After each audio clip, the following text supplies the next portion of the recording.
Howdy, welcome back to Paths to Publication, our second March workshop.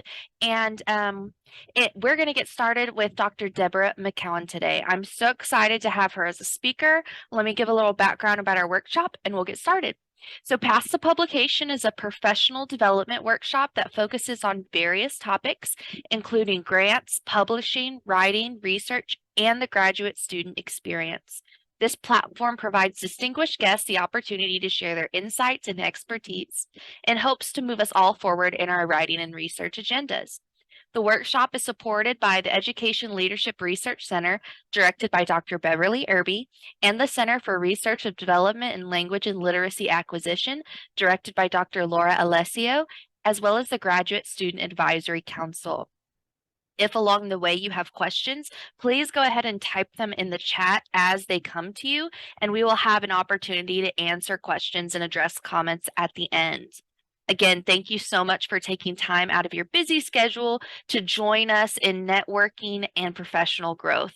Today, we have the pleasure of hearing from Dr. Debra McKeown. In 2018, Dr. McKeown joined the Department of Teaching, Learning, and Culture as an associate professor in literacy after more than 5 years at Georgia State University, where she was an assistant professor in the Department of Educational Psychology and Special Education. She received her doctorate in special education from Vanderbilt University, where she trained under Dr. Karen Harris and Steve Graham. Dr. McKeown also has 10 years of classroom teaching experience in various settings, including charter, urban, and international schools. She currently conducts intervention research in the area of writing, and most of her work focuses on impoverished urban settings, where she works both as a at the teacher and student levels. She presents her work at national and international conferences and publishes in top-tier journals. She is currently a co-primary investigator on a federal grant to demonstrate the efficacy of writing intervention combining teacher instruction and an intelligent tutor to improve writing outcomes for elementary-age children. Google Scholar shows her to be a highly cited author in research in her field. Welcome, Dr. Debra McKeown. How are you this morning? Good morning, everyone. I'm doing quite well. Thanks so much for joining us today. I know that you have a lot of things on your plate to do, and I'm so happy to be able to talk with you this morning about one of my favorite subjects, writing. So if it's okay, can I go ahead and share my screen? Yes, ma'am. We're ready for you to begin. Great. So this morning I'm going to talk to you about the wonderful world of receiving and responding to critical feedback. How many of you would say that you have had some feelings about receiving critical feedback? Am I sideways to you? Yes, you just turned sideways. I happened to look up and think, oh my goodness. There you are. Now you're good. Now am I right side up? Yes, ma'am. So everybody lean forward, Debra, for a second. Okay, how many of you have had the opportunity to have some critical feedback on your writing? And how many of you enjoyed receiving that critical feedback?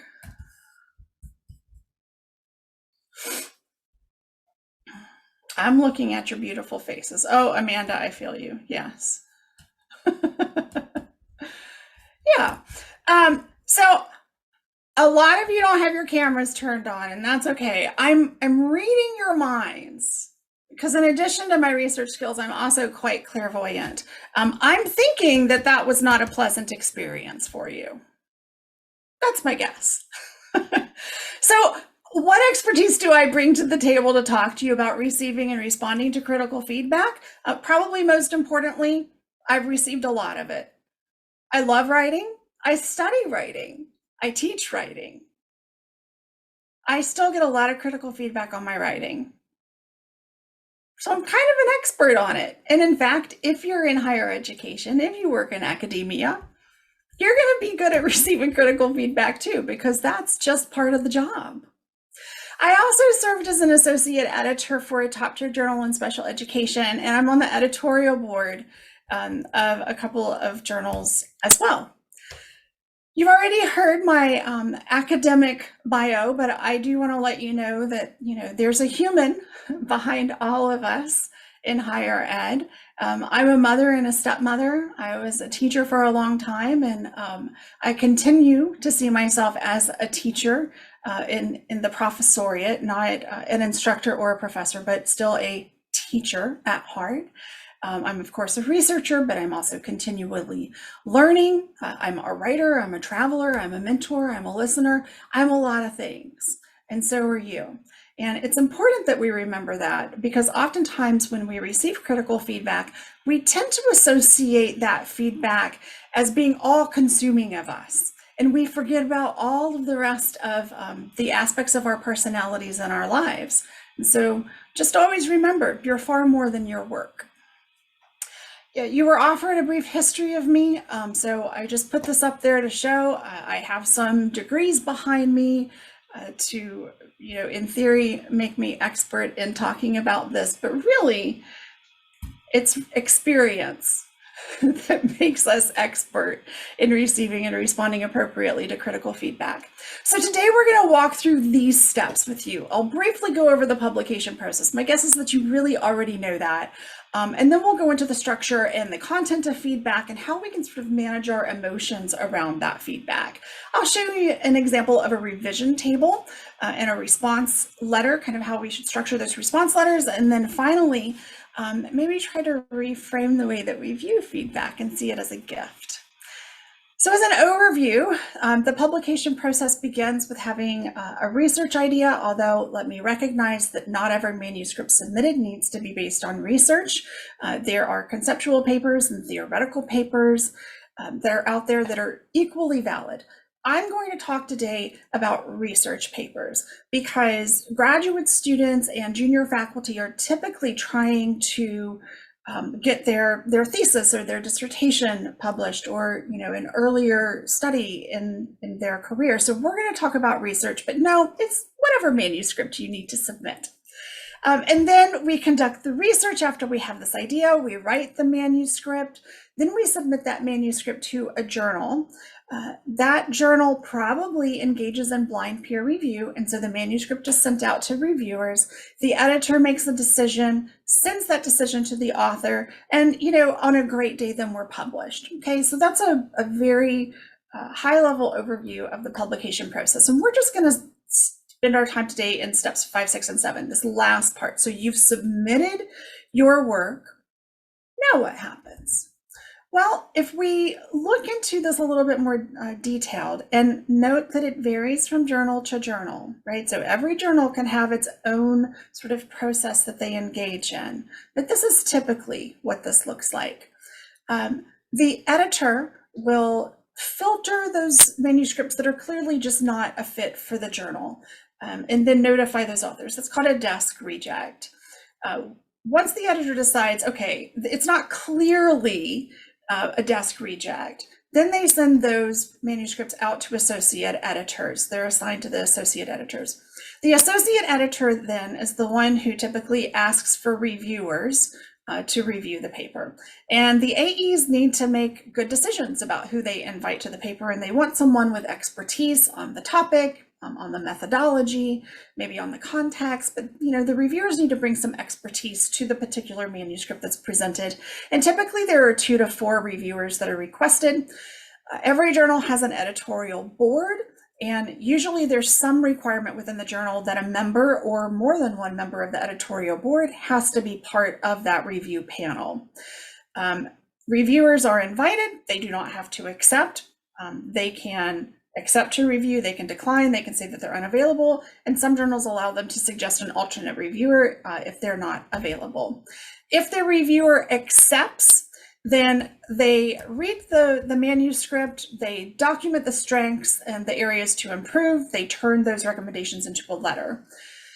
They usually are asked by the editors to make a recommendation for a decision. Some journals ask reviewers not to do this, but most of the time the reviewers are asked to make a recommendation.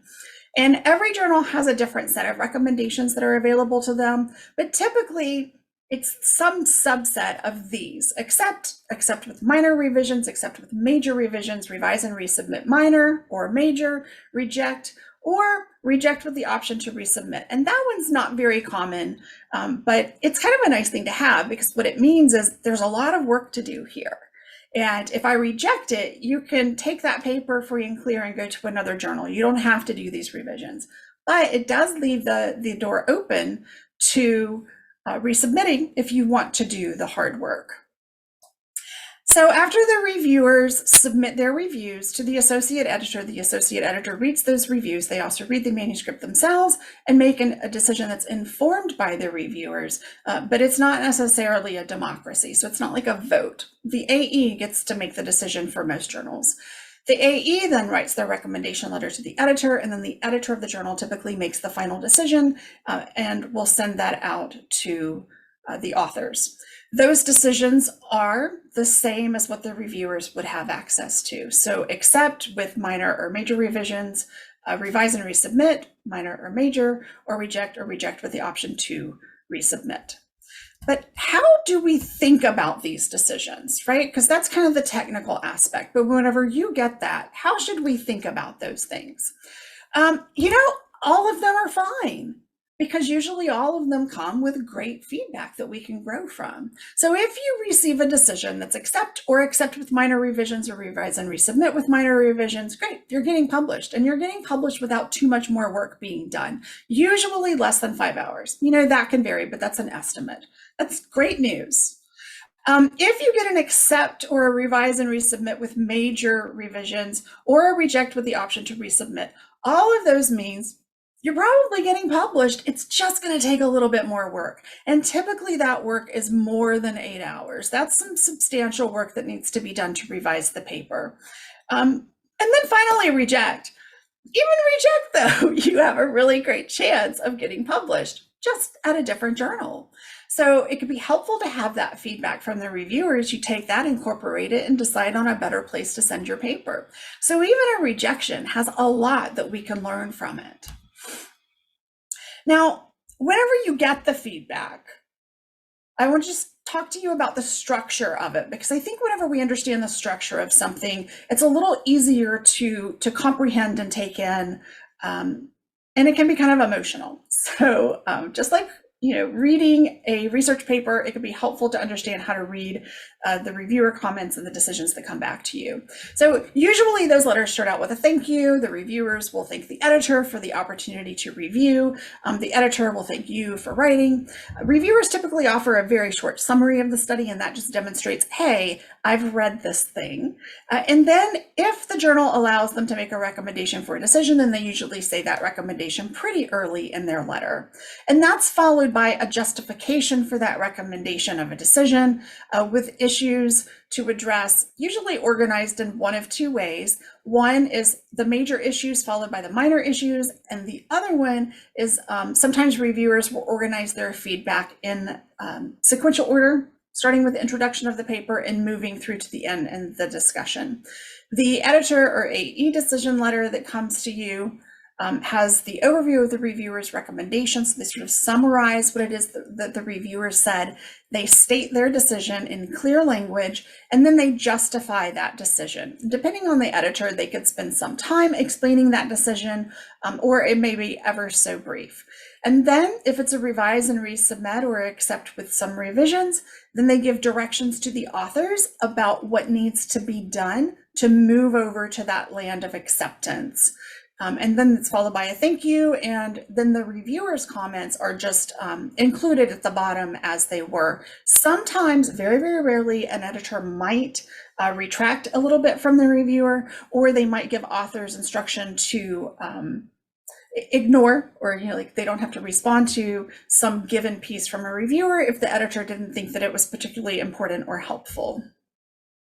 Reviewer recommendations are fairly predictable. They're usually grouped in these different categories.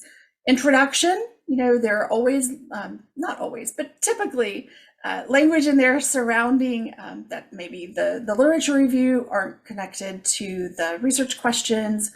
Maybe the the literature isn't up to date, or there's literature in there that doesn't directly relate to the study. So we do need to pay attention carefully whenever we write our introductions to be sure that everything is connected and grounded. And there's that thread of literature throughout the research paper. And then it's very common for something about methodology to lack adequate description for replication. Any part of the methodology, insert the section, it doesn't matter. Including enough description to make it replicable is critical. Sometimes there are issues with quality. And so it's pretty common for reviewers to say some aspect of the methodology didn't report adequate quality. It could be that you did it, but you didn't write about it.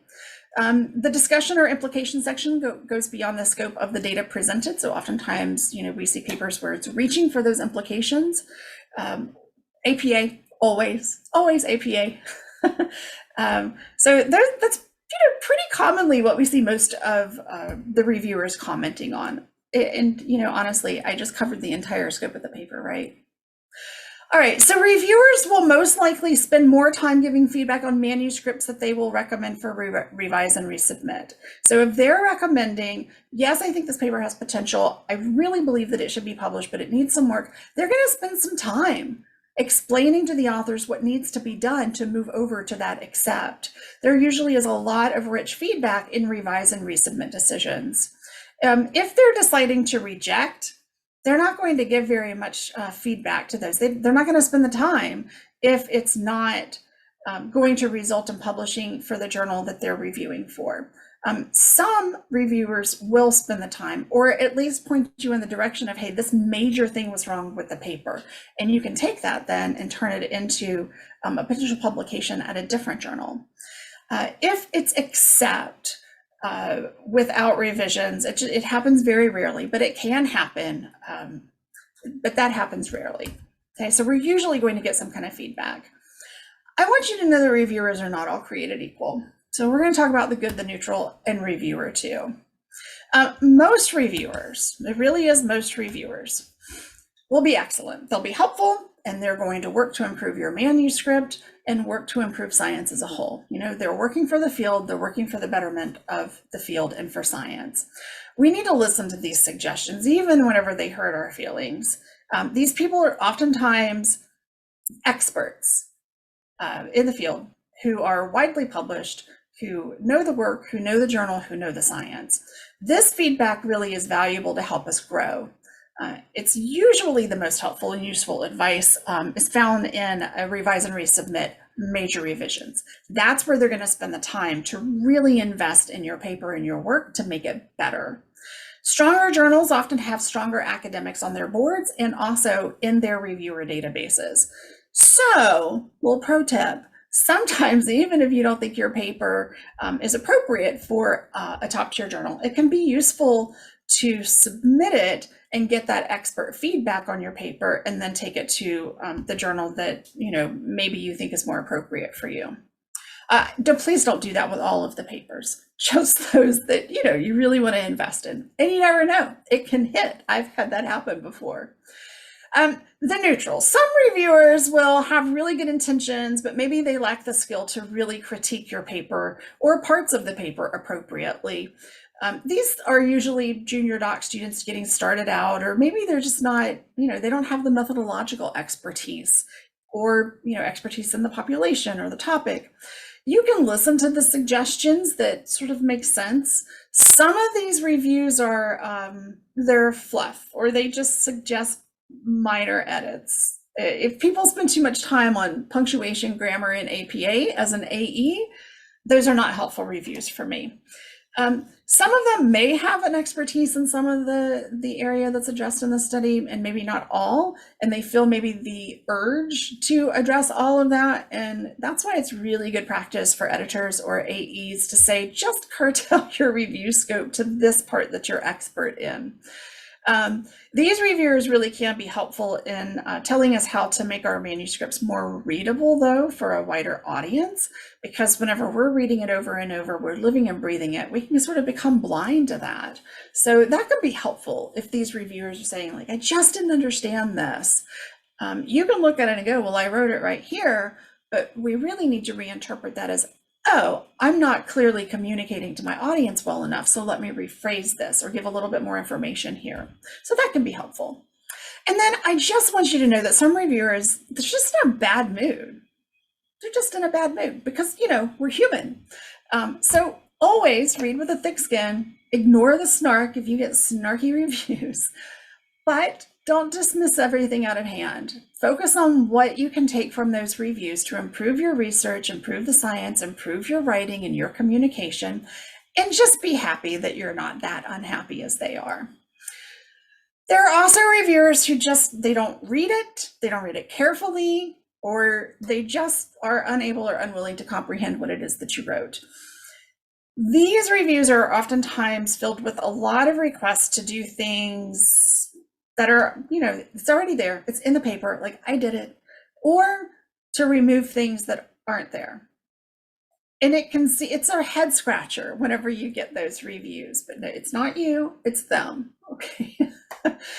They oftentimes will urge the citation of some specific researcher or research team. Sometimes, though, there's a helpful gem in there that can help you make things a little bit more clear for the reader. And so you just need to search for those suggestions. And in the field, we call this person reviewer two. And I don't just mean in education, I mean in higher education broadly. People in the world don't like reviewer two, as you can see from all the memes.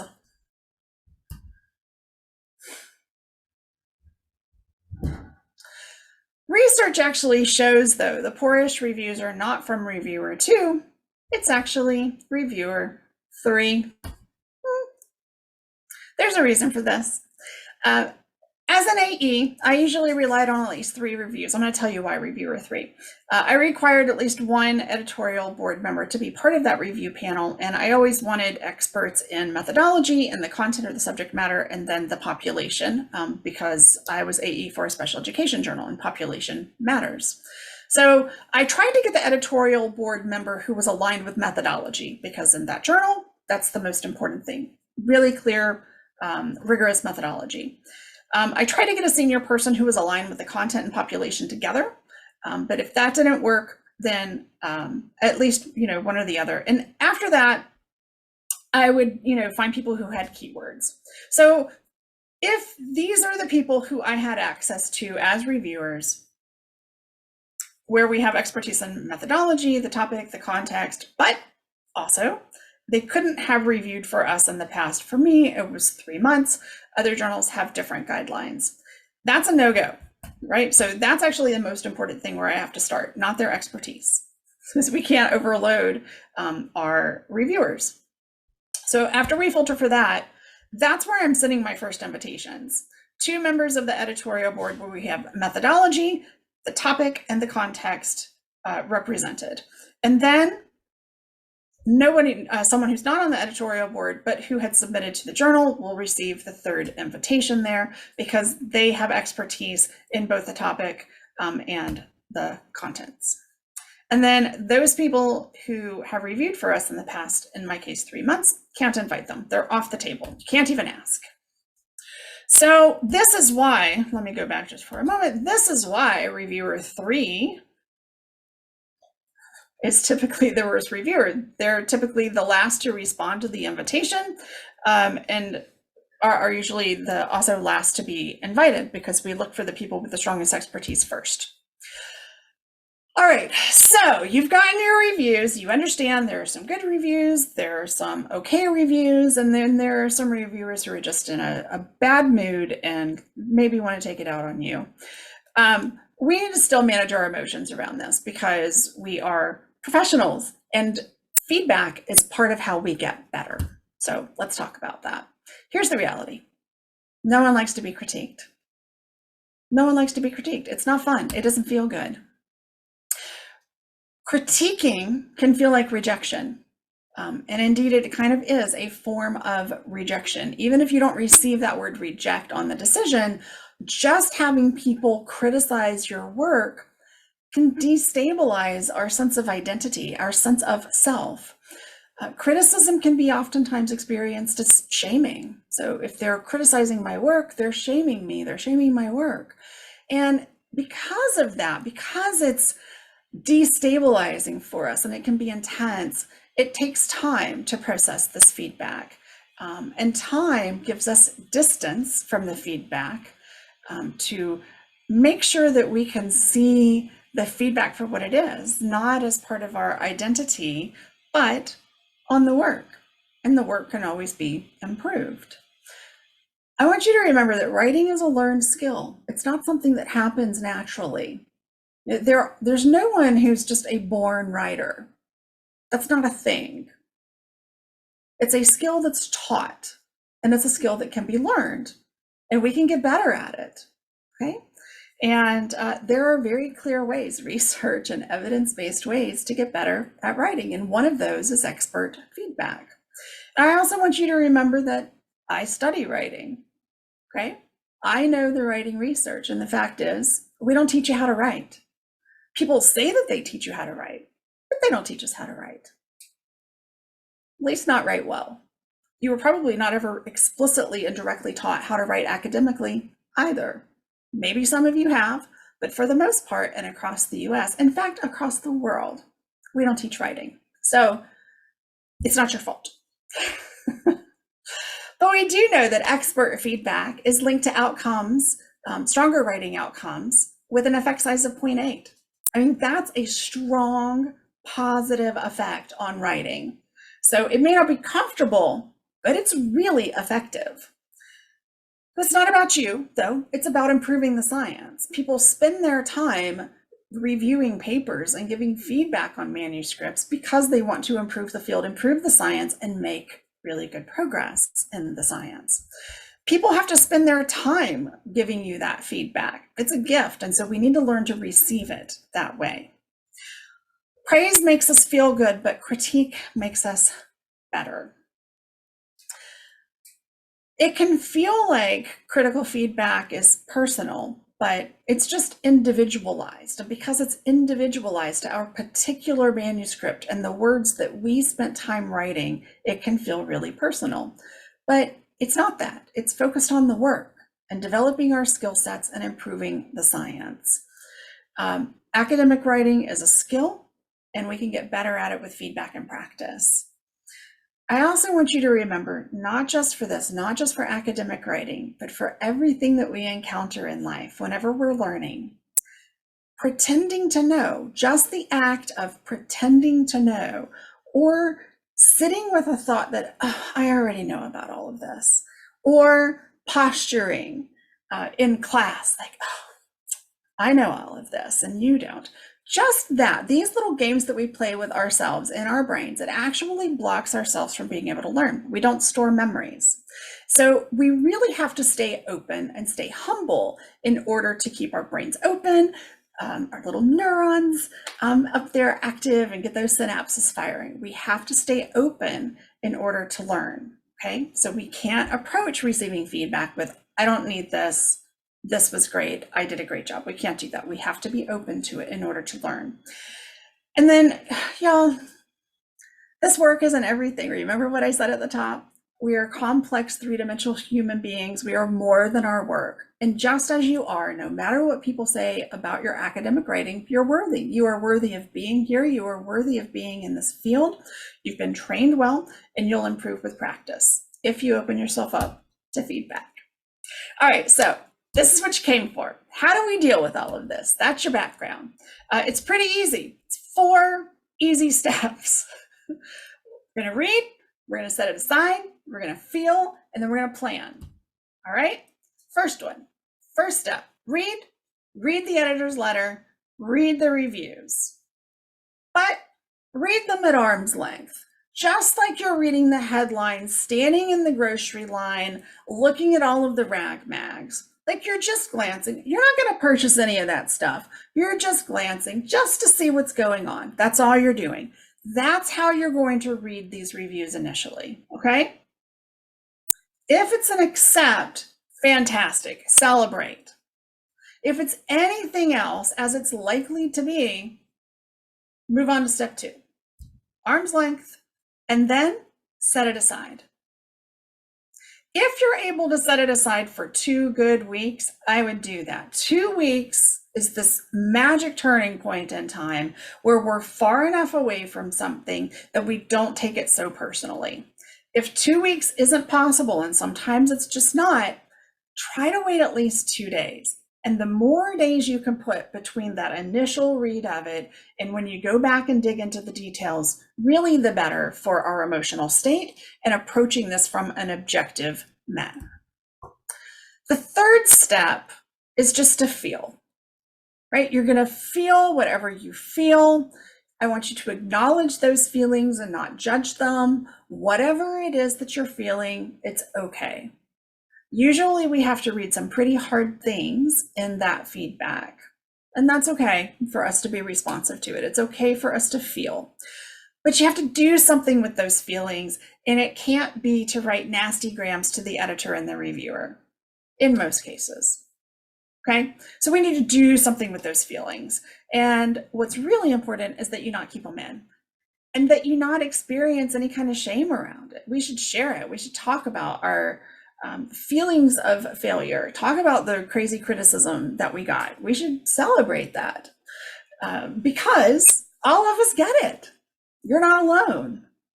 All of us have had people say terrible things about our work, and for the most part, it helps us get better. So do something with those feelings, okay? And remember, you are not the same as your work.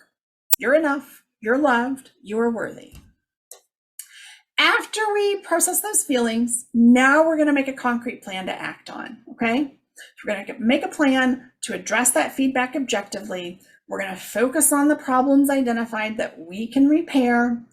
Sometimes reviewers, if they're very helpful, they'll offer some solutions, but you can also solve the problems that they bring up in your own way. You don't always have to do everything that the reviewers say, okay? So here's how we plan. We're going to create a table with all of the requested revisions. So we're just copying and pasting, starting with the editor's feedback and working down through each of the reviewers' feedback. And each suggestion gets its own little cell in the table.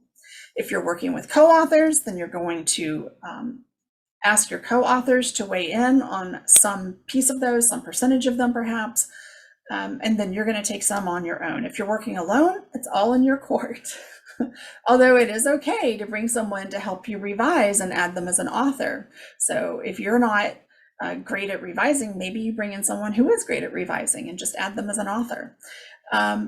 I recommend that you start with addressing the easiest things first. This gives us behavior momentum. It feels like we can do it. It also starts knocking things off of what can sometimes be a very long list. So take care of those easy things first. That gives us confidence.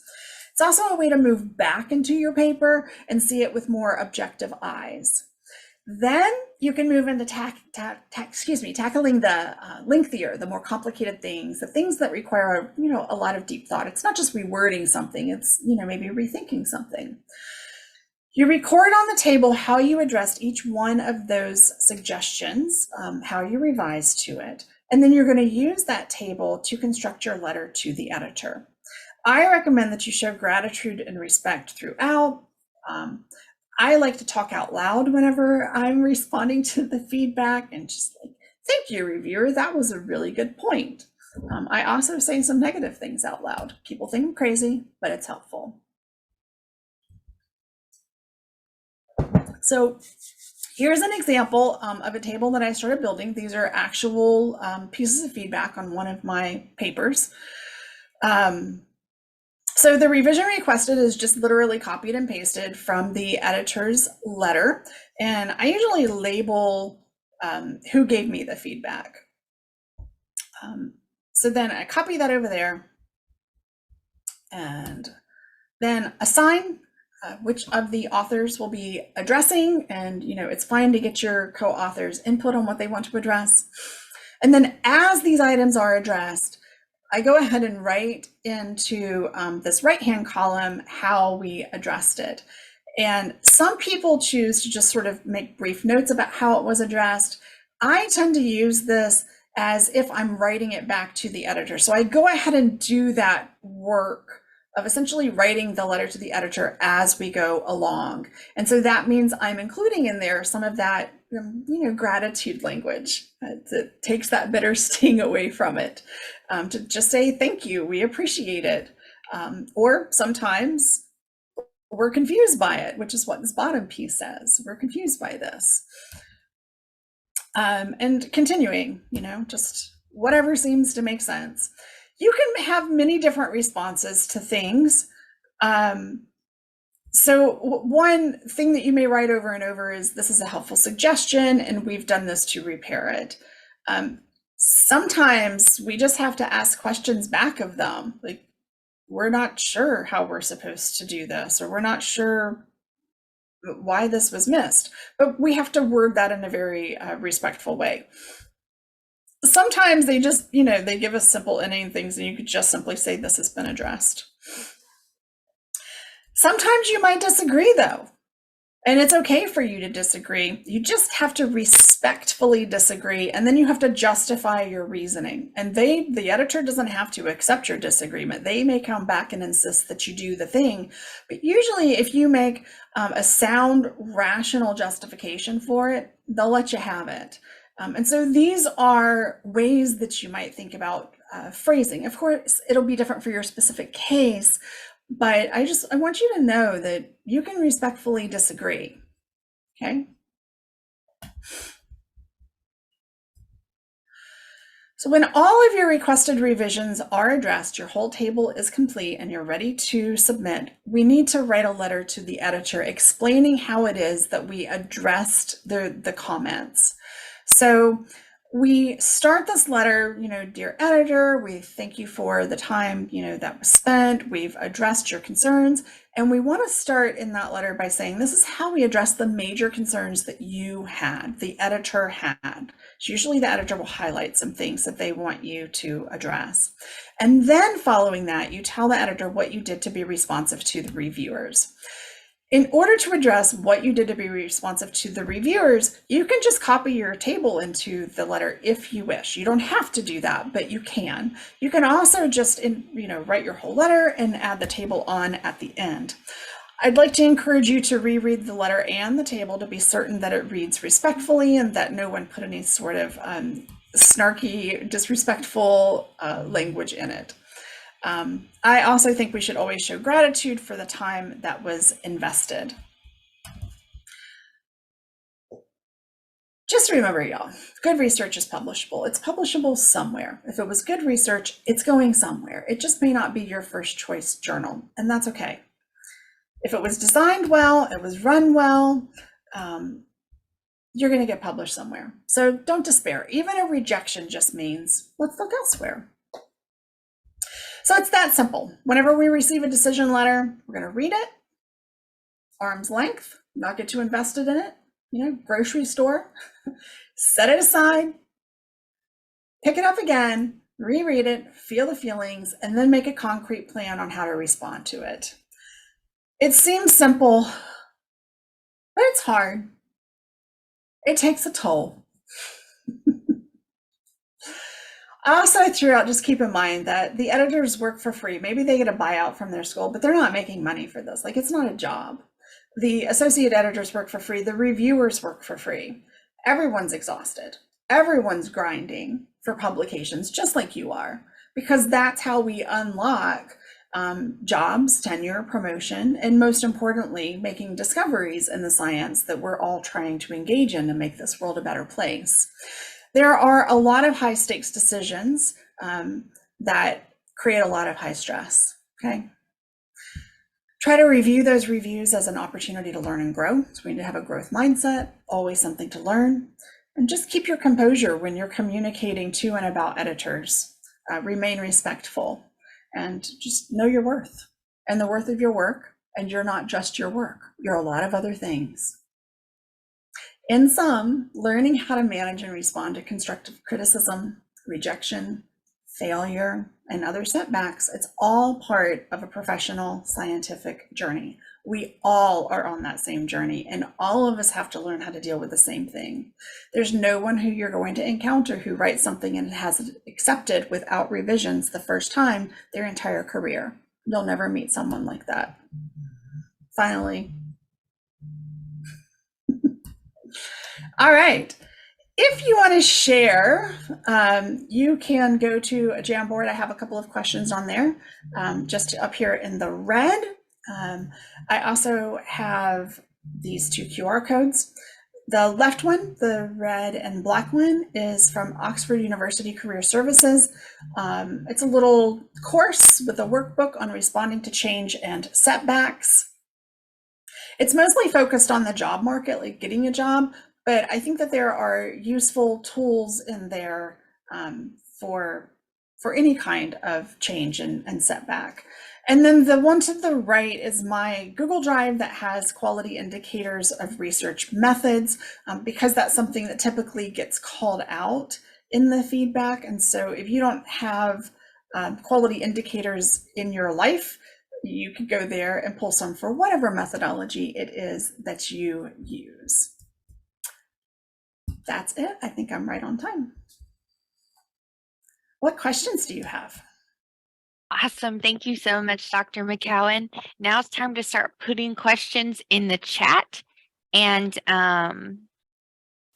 also, if you'd like to participate in the Jamboard, I put that in the chat as well. Dr. McKeown, it does say it is view only though right now. So if you can change that, we'll be able to respond to some of your questions. While she's changing that, I'm going to look and see what questions we might have in the chat. See if that did it. Okay.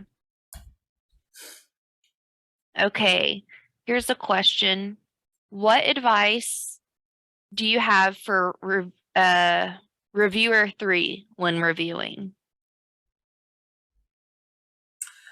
And yes, that worked. Oh, yay. Let me make sure I understand the question. If you have reviews from a reviewer 3? Let's see. Tamara, no, Dr. McKeown, I was thinking more like, because while some of us are also trying to get published and stuff, there's also some of us that are being called to be those reviewers. So what advice do you have for the novice reviewer coming in so that we don't fall into some of those pitfalls? That's a great question, Tamara. It is. First of all, if your advisor and mentor is not working with you on your first, let's say 5 reviews, I would ask for them to help you with that. So that's part of mentoring, is to teach you how to write reviews. You shouldn't be asked to do this without having some sort of guided support from your mentor or advisor. So that's number one. It's a learned skill. It's not something that you should just know how to do, and we don't have a class on it, right? So go to a mentor to help. Second, read the paper. Read the paper 3 times before you ever start writing anything. Read it first just to get the gist of it. Read it second to understand really what it is that they did, building a movie in your head about the moves that they made, the research that they did, like really try to see it in your head. And then third, go through and read it critically. And that's where you really start taking notes on the big picture items of what they did. A really helpful tool to use is to use APA JARS, the Journal Article Reporting Standards. Take a look at those. That can actually help you structure a critical review that's informed by the expectations in the field. APA isn't just for citations. APA tells us how to write a complete article from start to finish, no matter your methodology. So that's helpful. And you can also use the quality indicators. So in your field, you probably have some papers listing the quality indicators of work. We have in teacher education, the WhatWorks Clearinghouse that has quality indicators in special education. We have exceptional children quality indicators. So your field probably has quality indicators for methodology as well. And so I'd hold on to those. And then finally, trust your gut. Like as a writer, if you're reading something and it doesn't make sense, or if they haven't reported it to that level of detail, just share that. My earlier reviews, I spent a lot of time asking questions. So it wasn't just, I think you should do this. It was, well, what did this mean? Did you intend for this? Like I just asked a lot of questions of the authors, and people said that was actually really helpful. Perfect. Thank you so much. Okay, let me see if I have any more questions. I see a lot of praise. And I see activity on the Jamboard. Embarrassed, yeah. I have a comment. Go ahead, Dr. Afarji. So thank you so much, Dr. Muckman, for this wonderful presentation. It's very informative. So I was lucky to be part of a team that published in like the top second journal in the field. And I was luckier this year that they sent me to be a reviewer, which I felt proud to be part of the team. So one of the things I really appreciated they did is they sent me the feedback of other reviewers to the same manuscripts. So for me, it was eye-opening because I logged through my comments and other people's comments and like across things and areas where I see areas where I really didn't see and I saw in the other reviewers. So for me, that was a learning experience and that was high quality review that I think will help me like to improve my things in the future. Absolutely. Well, first of all, congratulations on your publication and being invited to review for the journal. That's huge. One of my favorite things to do is to read other people's reviews. So whenever we do conduct a review, we're usually sent the decision, and we're sent the decision with other reviewers' comments listed as well. I love looking at what other people say. Did we pick up on the same things, or did they notice things that I didn't notice? All of that makes us better at the work. Our own writing, right? Because we start to internalize that critique from others just on other people's writing, but it also makes us a better reviewer. So thank you so much for bringing that up. It's a really great point.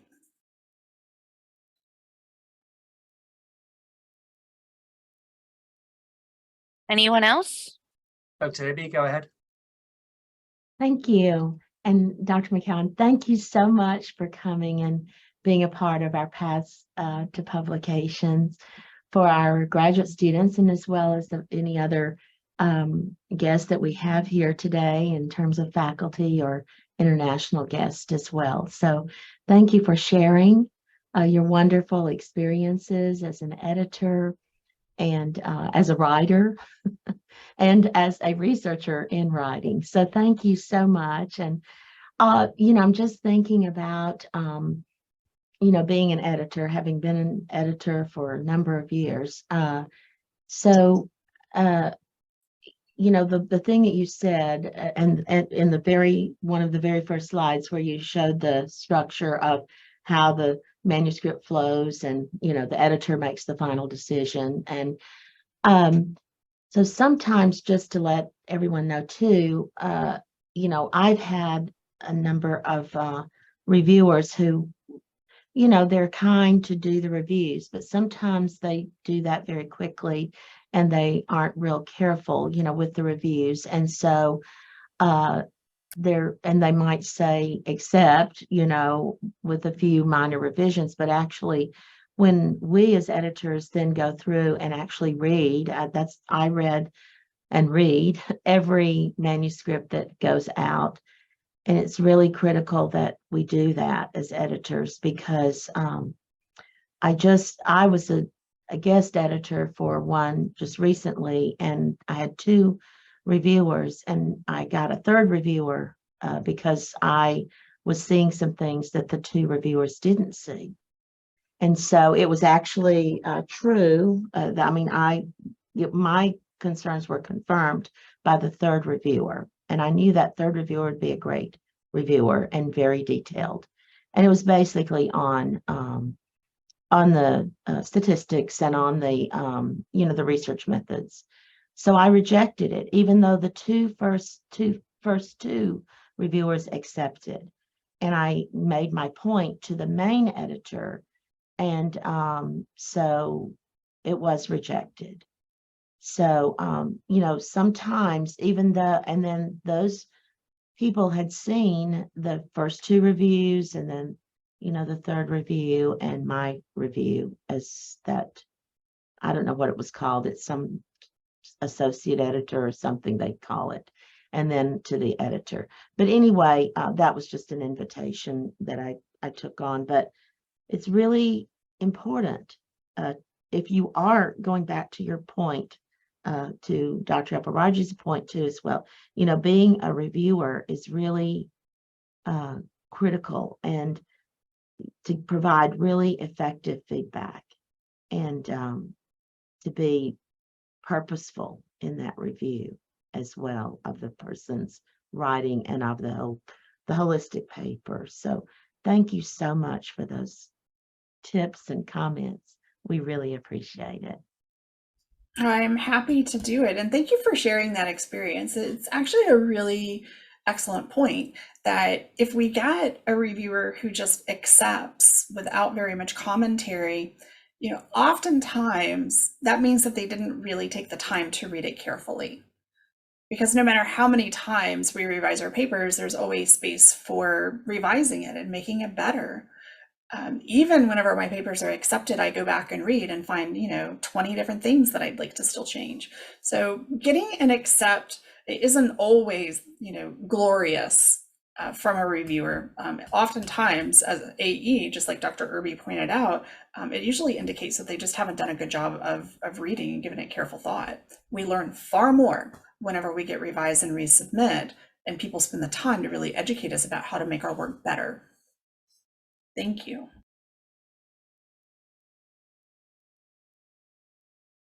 Any final comments for Dr. McKeown?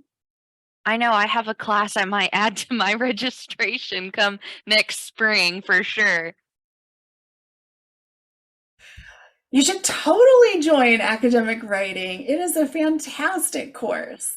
And it's gotten out across the whole university now. People are joining the class. So it's multidisciplinary. It started as, just a school of education thing, but now, like I said, word has been spreading across the university. So we have people in there from recreation and tourism, which I didn't even know was a major. We have someone from aerospace engineering, someone from agriculture who studies poultry science and chicken behavior. These are people who are writing their theses or dissertations and they want help. So in the class, I teach how to do a systematic review of the literature. And we analyze the literature, we learn about quality indicators of the literature, and you end up walking out with an introduction to your thesis, your dissertation, or a manuscript that you're writing. We also learn APA, we learn about good writing, we learn about how to write CVs, how to write review letters whenever we're reviewing for people. It's all the things of writing, and it's my very favorite class to teach. So You're about to have to start You're about to have to offer fall too. Now everybody, I see people asking for the course code. You might have to expand your seating. Can we get that course number again, Dr. McKeown? It's EDCI 715. EDCI 715, 715. Yes. It's in the chat now for y'all. Yeah. Academic right. Thank you, Dr. Irby, for coming. I really appreciate it. All right. So you guys are welcome to join the course. You also get a lot of feedback, right? I'm all about the feedback. In this course, Dr. McKeown, is it more like pushing work that we're currently working on, or is it creating like brand new assignments? Oh, no. Nobody in the course does anything just for me. It's always something that you are working on for you. So that means I'm now learning about how to breed chickens because I have to read the literature in order to give feedback, It's very fun for a vegetarian. I'm learning about radiators and rockets. I'm learning about HR issues, management in Sri Lanka. So yeah, I don't ask people to do anything in the course that's for me. It's not just for me. You're always working on something that's for you, that furthers your line of work. So it means it's a lot more work for me to give effective feedback, but I love it and I wouldn't change it. Awesome. Okay, well, I see lots of praise. And with that, with 1 minute to spare, I think we're going to go ahead and say goodbye. So you can go ahead and leave the meeting. And I just want to thank everyone for taking time out of their schedule again to join and learn with us. And I want to thank Dr. McKeown for accepting our invitation to present for us. I know I learned a lot. And I'm hoping to learn more because I'm definitely taking your class. But with that, I hope y'all have a great week and we'll see you next time. Thanks for Bye, guys. coming, everyone. Thank you. Thank you, Dr. McKeown. Thank you, Jordan. Just for our international partners, just be aware that with daylight savings, the time sometimes moves around a little bit. Right now, it's 11 a.m. in Texas, and PATHS always starts at 10 a.m. Texas time. Okay, so just be aware of that for our international folks that joined. And Dr. McKeown, if Jordan didn't mention it before, we have partners from Kenya, Georgia, Uzbekistan, Cambodia. So all over, folks from all over the world come and join PATHS. Yes. Who is from Kenya? We have a lot of international attendees actually joining right now. And I think, just like Dr. Edgel said, from Kenya. Who is from Kenya? Yeah, I worked in Kenya. That's our Choi. Patrick Owoche from Kenya. Hi. It's so nice to see you. I miss Kenya a lot. Thank you. Good to see you, yeah, Dr. Patrick. Glad you could join. I'm seeing a lot of people from our international colleagues joining right now. So I just want to reiterate, because I have some that started joining right after Dr. Etchell said that. In Texas, we did have daylight savings time. And I think that's why y'all are joining. For us an hour late. It is now 11 a.m. in Texas, and PATHS always starts 10 a.m. Texas time. So next time we have a fallback, I'll be sure to mention that in the Monday emails that are reminders. I'll be sure to put in there, hey, Texas time changed. Please make sure you look and see what time it is in Texas. Yeah, we lost 1 hour of sleep. So if you didn't lose an hour of sleep in Kenya, let me know, because I'll be moving to Kenya. I need that hour. Yeah. So my apologies for our international friends who are joining. This is the end of our PATHS. However, I have it recorded, and very soon we will have a platform up that will store all of our workshops, past and future workshops. And once that comes out, I'll be advertising it heavily, and you'll have access to that. So again, I just want to apologize for that. It didn't cross my mind when I was sending out our Monday email, but I will let y'all know next time Texas has a time change, and I will be sharing the recording once we have a hub to paste it in. So don't worry, you will have access to this recording, and I'm so glad y'all will, because it was amazing. Because I'm on here, I'm happy to stay and answer questions. If anyone just joining us has any questions.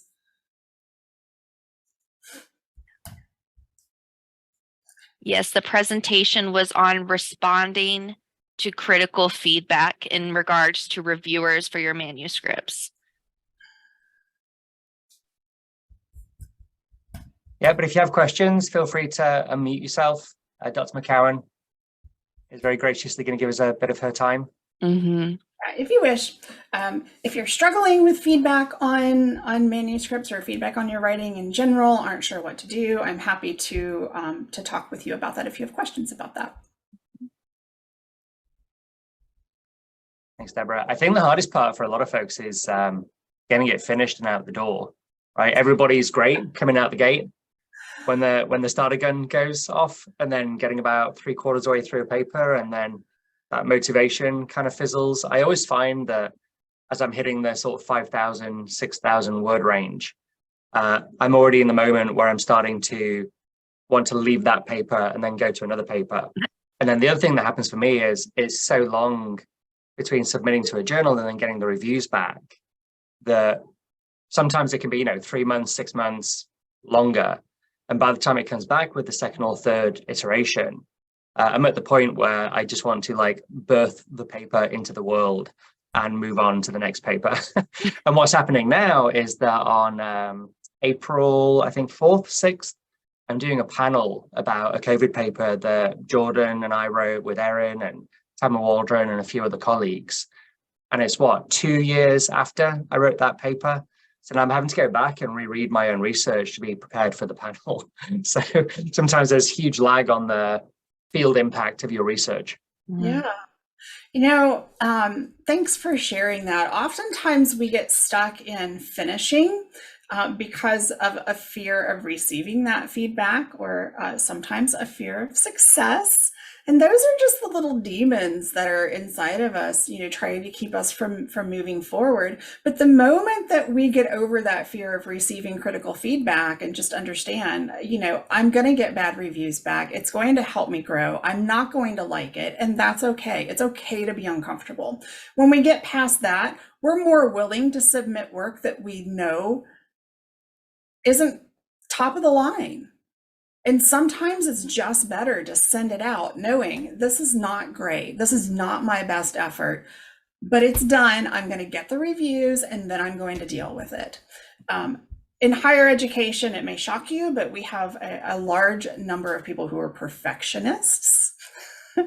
And so that's another reason why people tend to hold on to the work. They want it to be perfect before they send it out. It's never going to be perfect. So get over it. Just send it out, get the reviews, and then let's deal with it. So that is typically the two major reasons why people hold on to their work and they just don't get it submitted. The fear of seeing the reviews and then perfectionism. And, I'm not a psychologist, but I think the best thing to do is just accept it's going to hurt a little bit, and that's okay. You've done far more difficult things in your life than have somebody say that they didn't like your writing. And you're right about the distance between submitting and getting feedback. It's longer and longer, especially now that COVID is there. Just reviewers are agreeing less and less. They're taking longer and longer to get reviews back. And, we're all in this together and we just have to accept it with grace. I just had, it was a really good, I think it's a really good paper. It's a great study that has taken almost 2 years to get published. Well, I know I've seen a lot of conversation around where's the money going in journals, right? So we submit work to journals and then there's a paywall. So the people that we write the research for are the teachers in the field. They're not accessing it for $30 a paper. They're just not going to do it, right? They don't have the finances around that. And then the reviewers are working for free. We submit our work for free. Where's the money? Right. So there is a movie, I'm putting it in the chat, called Paywall the Movie. Great. And it's all about those questions. I don't recommend that you watch it as a feel-good movie. You're going to probably come away with some righteous anger.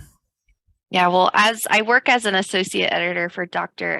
Irby and Dr. Abdel Rahman for our Advancing Women's in Leadership Journal, and I can say it has been extremely hard to get reviewers to respond and submit. I have some papers that I'm assistant editor on that have been through 4 or 5. I think one of them has even gone through 8 review assignments to try and get at least 2 submitted. Yeah. So it's been extremely hard in that sense to try and get reviewers, because like you said, we're all exhausted. We're all coming out of a pandemic. And it's just a lot. But with that, it's 11:08. I have class in 2 minutes. Good thing it's downstairs, just 1 floor. But yes, I want to reiterate one more time because I've still had people join. We had a time change in Texas. So in Texas right now, it's 11:09 a.m. Paths has ended. I apologize for not putting that announcement in our Monday reminder. I will put it on our next Monday reminder to remember that it is always 10 a.m. Texas time we meet. And with that, don't worry if you've missed it. Eventually, we're going to get a website up where I'm going to post all of the past Path to publications, so you'll have access to all of them. And I will again heavily advertise that in our emails and in our workshops when it is available. So do not stress about that. You will be getting access to this presentation, and I will announce when that access is available. And so with that, I'm going to say goodbye to you all. I hope you have a great rest of your week. And Thanks. We will see you next time, 10 a.m. Texas time. Thanks for coordinating, Jordan. No problem. Bye, guys. Thank you again, Dr. McKeown. You're welcome.